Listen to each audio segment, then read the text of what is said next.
John Keener, the first wave's prodigal son. Normally I'd do this face-to-face, but I'm not 100% sure which way it'll jump. You act one way when Ms. Lau is watching, and another way entirely when you're off the leash. That's an interesting contradiction. You see, I think that deep down, you get it. You know, the old rules, laws, governments, those things died on Black Friday.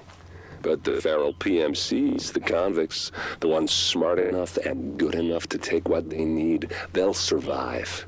Me? I'm gonna prosper. Oh, you could too, but you took an oath, right? You got a duty. Those are both ways of saying that your conscience is fucking you. You ask yourself, who has earned a right to tell you what to do?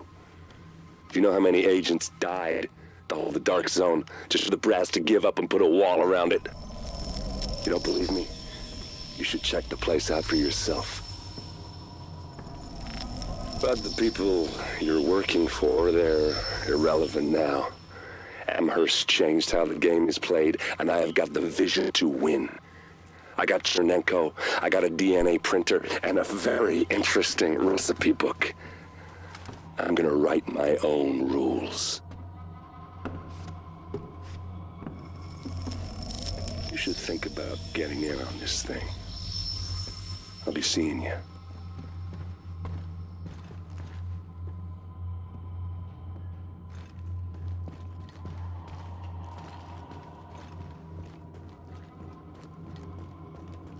Agent, the information you found in that lab was the crown jewel.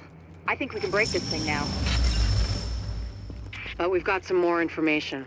A voice from the grave. Listen to what Amherst has to say.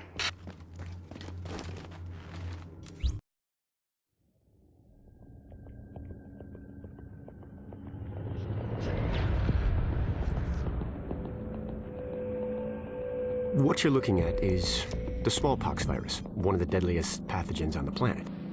For centuries, it did a wonderful job of helping keep the human population in check. But times change, and sometimes Mother Nature needs a hand in improving her creations. Like, say, speeding them up a little bit, making them contagious when they should be quietly incubating in a host, or making them more lethal.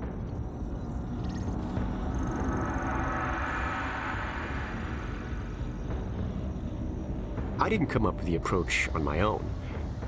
My friend Vitaly is one of the pioneers in the field, and the idea has been around for years. Genome as data.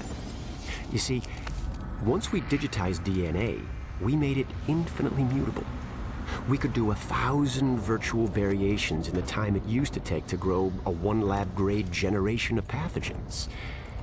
And we could pick the best, most lethal combinations and make them real.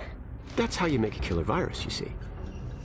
Mix in genetic code from other diseases, and you move the sliders all the way up on lethality and virulence.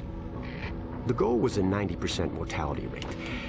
I'm not sure my green poison is going to quite hit that, but honestly, that's just details. As long as most of humanity goes, the Earth stands a fighting chance. Technically, technology is what's killing the planet. But that's not really the case. It's the greed that drives the technology. But a funny thing happened on the way to $100 genome maps and 3D printed plastic toys. Someone figured out those technologies could be repurposed, modified for the greater good. Me. Now, my virus is going to do what nature's always done. Decide who lives and who dies.